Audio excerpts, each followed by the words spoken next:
All right, here is the third installment in my Should You Get Chickens video. And this one, I am going to focus on what you need to do before you bring chicks or chickens home. And I even made a little note card so that I wouldn't forget anything. So if you see me looking down, I'm looking at my cheat sheet. Okay, so before you decide to go get chicks or chickens, because first thing, you need to be really educated on them. And for that, I highly recommend the book Story's Guide to Chicken Keeping. And know that I'm not a monetized channel. At the time of making this video, I have 15 subscribers. So you can trust I'm recommending it because, hey, I actually am a librarian, and or used to be, and it's just a really good book. Certainly learn about chickens, whatever style works for you. If it's YouTube. If it's talking to other people, talk to other people. But if you would like to have a physical hard copy reference that will really go into great detail about all the things you need to know for chicken keeping, that book has been invaluable to me. Everything that I have seen in chicken keeping forums online, like questions that have come up, the answers were in that book. And we're right, and it's not some rando advice on the internet like this. So I highly recommend getting that book and reading through it. It goes into great details about housing requirements, feeding requirements, and just gives you a great overview of every aspect of chicken keeping for a beginner. It's great. So that's the first thing. And rolling into that, in that book, they go over really great details about what your housing needs to be to maintain the health of your flock. And I will say I have not followed all of that advice precisely, and it has been okay, but it was really a great starting point in terms of knowing how much space do you need for each chick, how much space, like indoor and outdoor, how much food are they going to eat, like what is a healthy amount of food, what are the health problems you might run into. But back to the housing.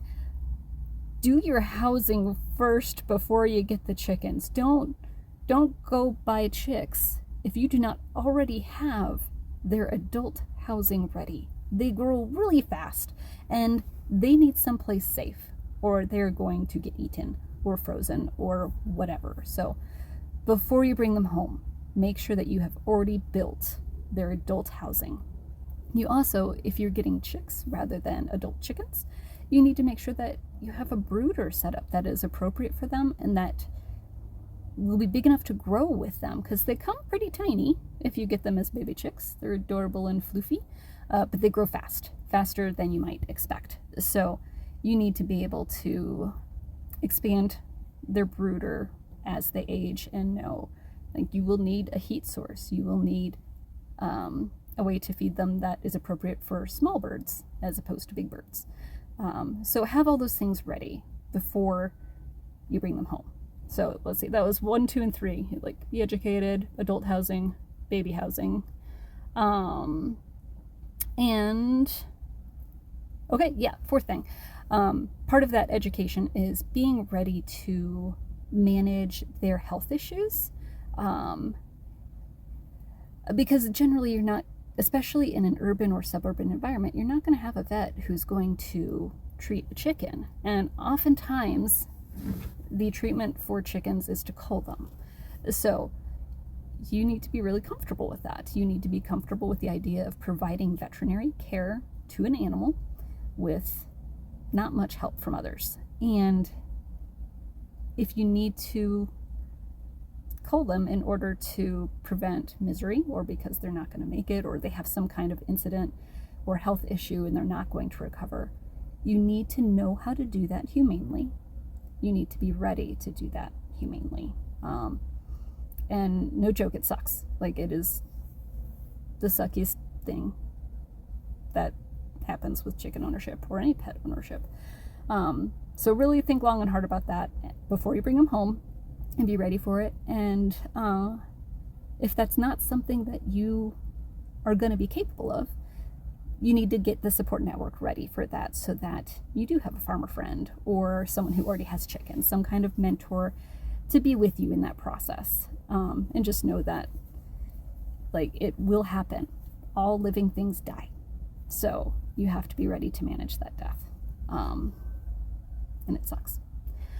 Well, that's 4 or 5. I did these out of order from my checklist, so now I'm struggling. Can you tell? Okay. Local laws. That should be step 5. Yes, step 5. Make sure that you're very familiar with the local laws. There are a ton of municipalities that have rules against chicken keeping. And even in places that do allow them, they tend to have pretty strict rules about, do you need to get a permit? How many are you allowed per square footage?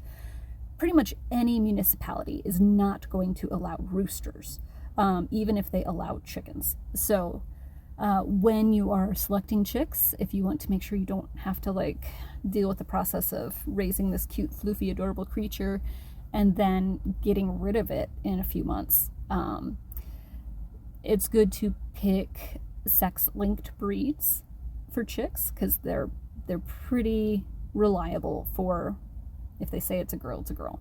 Outside of the sex-linked breeds,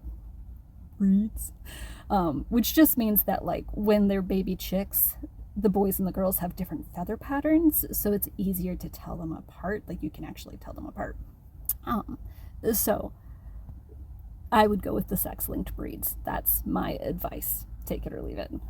But be familiar with your local laws. Know that roosters are almost certainly not going to be allowed. Have a plan for how you're going to address that part of it. And then finally, before you bring them home, know that every urban and suburban environment has raccoons, has rats, has mice, has neighborhood dogs. And make sure that your setup is truly predator proof and that you are not going to also contribute to that problem. Now, a lot of folks think that, like, are against having chickens because they think that makes the rodent population explode. And to be fair, if you do it poorly, yes, you will have rats and mice everywhere. But just put your feed away. Like, put your feed in metal bins. Don't leave feed out all the time, and you're not going to have a problem. You might see these creatures more often because you're going to be out in your yard more often. You're going to be working with an outdoor animal more often. So you're more likely to see raccoons and rats and mice, but they're already there. You live in a city. Every house has a trash can. Like, that's a feast. So I don't personally think that chickens are necessarily going to mean you're going to have a rodent, rat, or raccoon problem. But if you are not careful with how you go about it, you can definitely make an existing problem worse. So whatever you need to do proactively to deal with that, like if you already have rats, that are a problem, like, again, they're there, you just might not see them. But if they're there enough that you're seeing them, you have a problem.